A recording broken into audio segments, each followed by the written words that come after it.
প্রতিদিন আমার মেয়ের যে তাকে চিকেন ফ্রাই করে খাওয়াতে হবে, এখন প্রতিদিন তো চিকেন ফ্রাই করা সম্ভব না, সেজন্য নিয়ে নিলাম 4টি আলু। এই আলুকে খুব সুন্দর করে বড়লোকি ওয়েজেস স্টাইলে পিস পিস করে কেটে নিলাম। কেটে নিয়ে সবগুলো আলুকে আমি খুব সুন্দর করে ঠান্ডা পানিতে এখন একটু ভিজিয়ে নিব। এই জন্য দরকার সুন্দর একটি বাটি।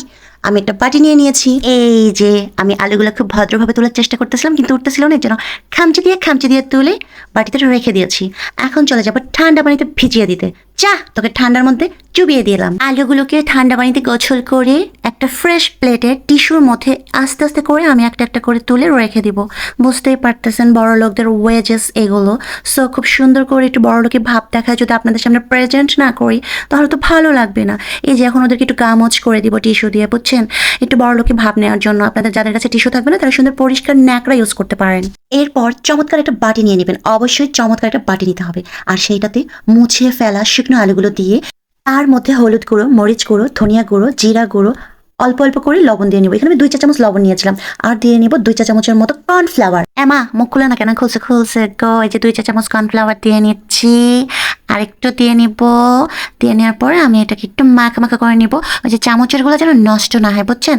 ওইটা দিয়ে নিয়েছি। এবার দিয়ে নিয়েছি একটু আটা, প্যাকেট আটা। আপনাদের কাছে থাকলে অবশ্যই দিয়ে নেবেন। আমি এখানে 2 চা চামচ প্যাকেট আটা দিয়েছিলাম। খুব সুইট অ্যান্ড কিউট করে মাখো করে নিয়েছিলাম, কিন্তু হচ্ছিল না, এর জন্য একটা ডিম দিয়ে নিলাম। ডিম ছাড়া তো আমাদের বাঙালির কোনো খাবারে মজা লাগে না। ওয়াহ কি বাত হে! ডিম দেওয়ার সাথে সাথে একটা গ্লোজি চেহারা চলে আসছে।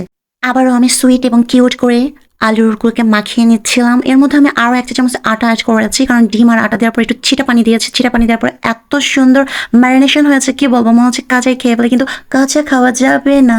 চলেন আমরা এখন এটাকে ভেজে নিব। Just looking like a wow. এই যে আমি এখন নিয়ে নিয়েছি আমাদের বাসার সব থেকে ঐতিহাসিক কয়রা, এবং সেই কয়রাতে তেল দিয়ে নিয়েছি। তেল গরম হয়ে গেলে আমি খুব কিউট এবং সুইট করে আলুগুলোকে তুলে নিচ্ছি, কিন্তু কোনোভাবেই এটার আলুর শেপ রাখা যাবে না। আমার মেয়ে যদি বুঝতে পারে যে আমি তাকে চিকেনের বদলে আলু ভেজে খাইয়েছি তাহলে তার সাথে ধোকাবাজি হয়ে যাবে। এই যে যখনই রান্না করতে আসি এমনি সারাটা দিন আমার মুসামাসি করা লাগে, রান্না বান্না ভালো লাগে না। ও মাই গড, এত সুন্দর কালার আসছে, দেখছেন? আলুগুলোর এমন শেপ দিছি যেন দেখে মনে হইতেছি চিকেন ফ্রাই করতেছি। খুব সুন্দর করে লাল লাল করে ভেজে নিব যতক্ষণ পর্যন্ত না একটু ক্রিস্পি টাইপ হচ্ছে।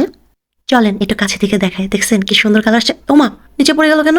ভিডিও করার সময়, রান্না বান্না করার সময় কত রকমের যেমন পড়ে যায় গরম গরম জিনিস পায়ের উপরে, তার বলার অপেক্ষা রাখে না। যাই হোক, আমার এগুলো সব ভাজাভাজি করা শেষ। বের হচ্ছে না কেন? বেরো। আরে এমনি কেমনে বের হইতেছে? ফ্রিজে থাকায় অনেক জমে গেছে। আচ্ছা যাই হোক, মেয়োনিজটা এখন নিয়ে নিচ্ছি। মেয়োনিজটা সেই টেস্টি, দুইটা মিক্স করে খেতে সেই ইয়াম্মি লাগে। বাচ্চাটা আমার খুব প্যাঁ প্যাঁ করতেছে, তো ওর আগে দিয়ে আসি, ও খেতে থাকুক, বাকিগুলো ভেজে নিব। এখন ও আমাকে রেটিং দিতেছে যে সে চিকেন খায় খুবই খুশি। তাকে জিজ্ঞেস করতেছিলাম এটা কি আসলে চিকেন? সে বলতেছে হ্যাঁ এটা আসলে চিকেন। এইবার আমার খাওয়ার পালা। সেই সেরা লুকিংসটাও সেরা, আর বললাম না ব্যাটারটা বানাইছিলাম সেটা আরও বেশি টেস্টি।